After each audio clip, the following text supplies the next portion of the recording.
வணக்கம். Welcome to Geja's kitchen. இன்றைக்கி நம்ம பார்க்க போகிற ரெசிபி அடை பாயசம் தான் பார்க்க போகிறோம். நம்ம எப்போவுமே சேமியா பாயசம், ஜவ்வரிசி பாயசம் தான் செய்வோம் பாருங்களா. ஒரு நாளைக்கு இந்த அடை பாயசம் செய்து சாப்பிடுங்களா. ரொம்ப டேஸ்டியாக இருக்கும். அதேமாதிரி டிஃப்ரெண்ட்டான பாயசமாக இருக்கும். நம்ம வந்து ஒரு பூஜை நாள்லேயும் செய்யலாம். யாராவது கெஸ்ட்டு வந்தாலும் இந்த பாயசம் செய்து சாப்பிட்லாம். ரொம்ப டேஸ்டியாக இருக்கும். இப்போ இந்த ரெசிபி எப்படி செய்யலாம் பார்க்கலாம் வாங்க. வீடியோக்குள்ளே போகிறது எப்படி நம்ம சேனலில் ஃபஸ்ட் டைம் பார்க்கலாம் வந்து சப்ஸ்கிரைப் பண்ணிவிட்டு பக்கத்தில் இருக்க பெல் பட்டன் அழுத்திட்டு பாருங்கள்.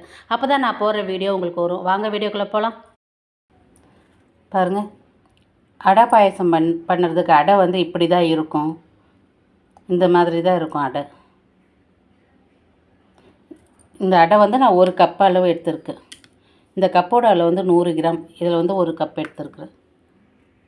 இப்போ இது அடையை ஒரு பாத்திரத்தில் போட்டு நல்லா க்ளீன் பண்ணிக்கலாம்.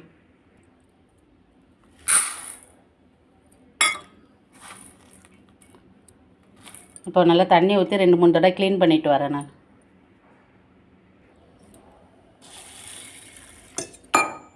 நல்லா 2-3 தடவை க்ளீன் பண்ணிக்கோங்க.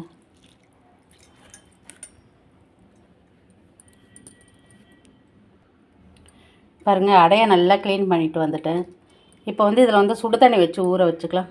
நல்லா தண்ணி வந்து நல்லா சூடு பண்ணி வச்சுருக்கேன். தண்ணி ஊற்றி நல்லா ஊற வச்சுக்கலாம்.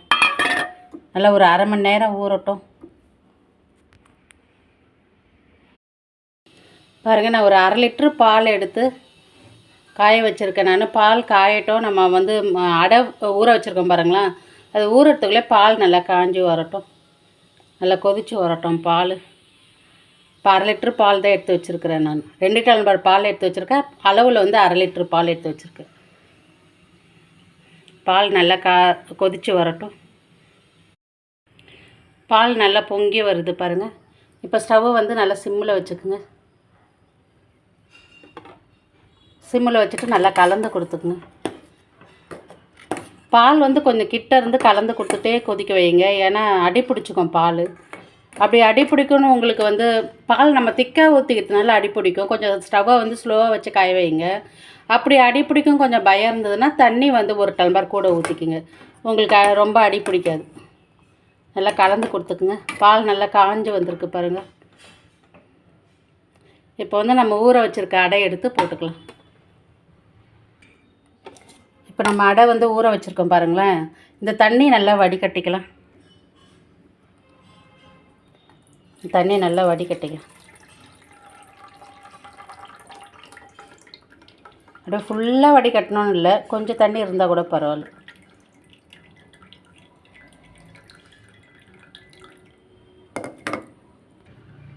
தண்ணியில் நல்லா வடிகட்டிட்டோம் பாருங்கள். அடை வந்து இப்படி தான் ஊறி இருக்கும். நம்ம இப்போ பாலில் போட்டு வேக வச்சுக்கலாம். இந்த அடை வந்து எல்லா சோர்சாமா கடையிலையும் கிடைக்குங்க. இது கிடைக்கலன்னு இல்லை, எல்லா கடையிலையும் இப்போ கிடைக்குது. இப்போ பால் நல்லா கொதித்து வந்தது பாருங்கள். இப்போ இந்த அடையை எடுத்து போட்டுக்கலாம்.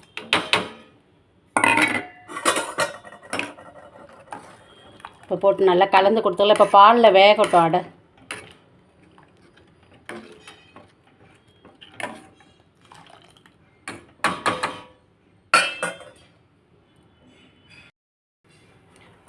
இப்போ நம்ம அடை போட்டோம் பாருங்களா, நல்லா கொதித்து வருது. கொஞ்சம் ஸ்லோவாக வச்சு அடையை நல்லா வேக வச்சுக்கலாம்.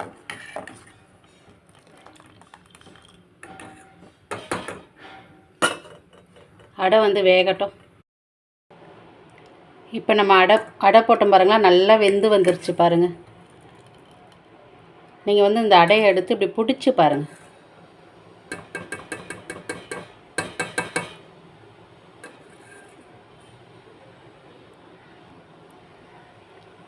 அடை எடுத்து இப்படி பிடிச்சி பார்த்தீங்கன்னா நல்லா உங்களுக்கு இப்படி நல்லா நசுங்கி வரும். இப்போ வந்து அடை வந்து நல்லா வெந்துடுச்சு உங்களுக்கு. இப்போ நல்லா கலந்து கொடுத்துட்டு நம்ம சர்க்கரை போட்டுக்கலாம். நல்லா அடை வெந்து வந்திருக்கு பாருங்களேன்.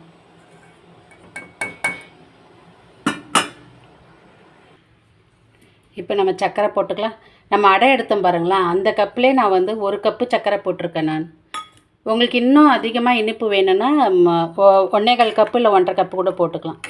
எனக்கு இந்த 1 கப்பு அளவே போதும். அதனால் நான் வந்து 1 கப்பு தான் போட்டிருக்கேன். நல்லா கலந்து கொடுத்துங்க. ஒரு கொதி வரட்டும்.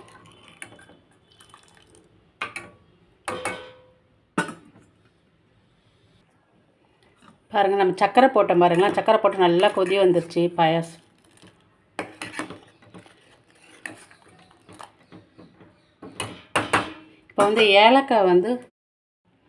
இப்போ ஏலக்காய் வந்து ஒரு 3 ஏலக்காய் தட்டி வச்சுருக்கேன், அது போட்டுக்கலாம். அந்த தோலெல்லாம் எடுத்துட்டேன், ஏலக்காயில் தோலெலாம் எடுத்துட்டு தட்டி வச்சுருக்குறேன். நீங்கள் ஏலக்காய் பவுட்ரு இருந்தால் கூட கொஞ்சம் போட்டுக்கோங்க, ஒரு 1/2 ஸ்பூன் போட்டுக்குங்க.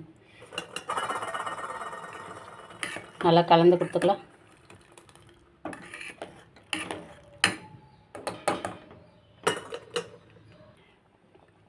இப்போ இந்த பாயசத்துக்கு நம்ம முந்திரி திராட்சை வறுத்து போட்டுக்கலாம். இப்போ பாயசம் ரெடி ஆகிடுச்சு பாருங்கள். ரொம்ப சீக்கிரம் செய்யலாம். அந்த அடை ஊறத்துக்கு தான் டைமு. பாயசம் நம்ம சீக்கிரம் செய்யலாம். பாருங்கள், ஸ்டவ்வில் ஒரு தாளிக்கிற கடாய் ஒன்று வச்சுக்கோங்க.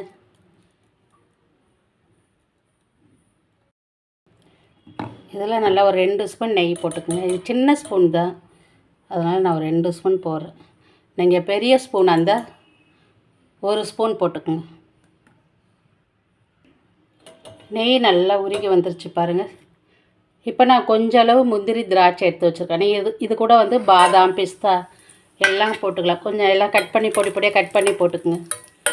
இப்போ முந்திரி திராட்சை கொஞ்சம் நல்லா செவந்து வரட்டும்.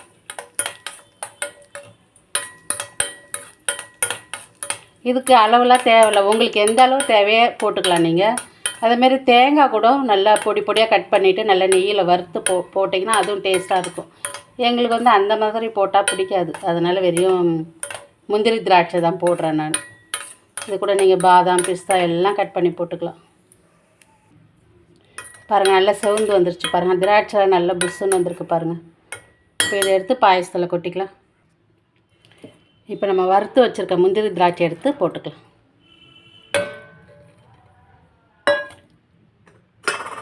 நல்லா கலந்து கொடுத்துக்குங்க. ரொம்ப டேஸ்ட்டாக இருக்குங்க. யாராவது கெஸ்ட்டு வந்தாலும் இந்தமாரி செய்து கொடுக்கலாம். நீங்கள் அதேமாரி திடீர்னு உங்களுக்கு எதனா ஸ்வீட் சாப்பிடணும் போல் இருந்ததுன்னா, இந்த அடை வீட்டில் இருந்ததுன்னா டக்குன்னு இதை பண்ணலாம். அந்த ஊற வைக்கிற டைம் தான் ரொம்ப. பாயசம் வந்து சீக்கிரம் பண்ணலாம். ஊற வச்சிட்டிங்கன்னா உங்களுக்கு டக்குன்னு வெந்துடும் அடை வந்து. ரொம்ப டேஸ்டியாக இருக்கும் அந்த ஸ்வீட்டு. இப்போ இந்த அடை பாயசம் எடுத்து ஒரு பவுலில் போட்டுக்கலாம்.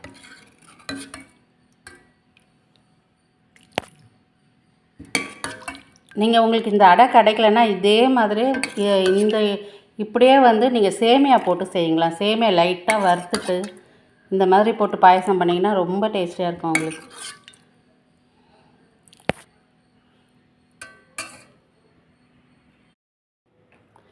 பாருங்கள், இந்த மாதிரி டேஸ்டியான அடை பாயசம் செய்து சாப்பிடுங்க. நான் இதோட அளவில் ஐப்பட்டில் கொடுக்குறேன்னு பார்த்துக்குங்க. இதே அளவோடு செய்து சாப்பிடுங்க. இவ்வளோ நேரம் என் வீடியோ பார்த்துக்க ரொம்ப நன்றி. இந்த வீடியோ பிடிச்சிருந்தா லைக் பண்ணுங்கள், ஷேர் பண்ணுங்கள், கமெண்ட் பண்ணுங்கள், சப்ஸ்கிரைப் பண்ணுங்கள். அப்படியே இந்த வீடியோ உங்கள் ஃப்ரெண்ட்ஸ் அண்ட் ஃபேமிலிக்கு ஷேர் பண்ணுங்கள். வீடியோ பிடிச்சிருந்தா லைக் பண்ணுங்கள். லைக் பண்ண மறக்காதீங்க. வீடியோ பார்க்குறவங்க லைக் பண்ணிவிட்டு வீடியோ பாருங்கள். வணக்கம்.